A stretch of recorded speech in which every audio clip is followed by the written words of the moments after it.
Very nice problem for you all, which is x raised to 4 minus 16 equals to 0. So as it is raised to 4, we have 4 solutions for this equation. Let's find it out. So first of all, we're going to break down this into x square the whole squared minus 16 is equal to 0. Now as you can see, this is in the form of a square minus b square. What is that?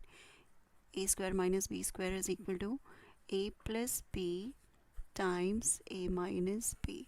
Now we're going to substitute what is a here, which is x square, and b is 4. I'm going to write that again. X square the whole square minus 4 square. So we have a square minus b square is equal to 0. So b is our 4. Now we're going to write that x square plus 4 times x square minus 4 is equal to 0.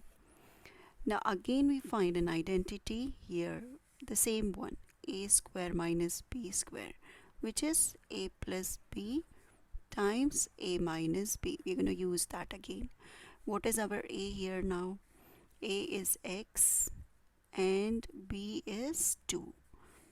See, I'm going to write that x square plus 4 and x square minus 2 square. So now we have a square minus b square, that is x and 2. Let's substitute back.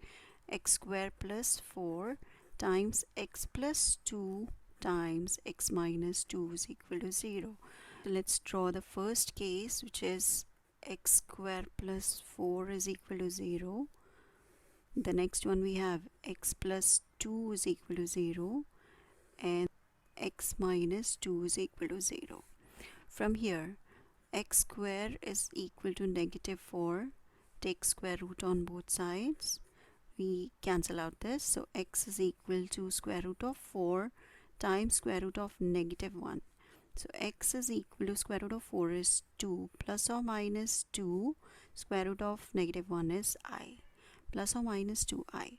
Here we have x is equal to negative 2 and here we have x is equal to plus 2. So the 4 values for x, x1 is equal to plus 2i, minus 2i, all the values x1, x2, x3, x4, plus 2i, minus 2i, plus 2, minus 2 are the 4 values of x.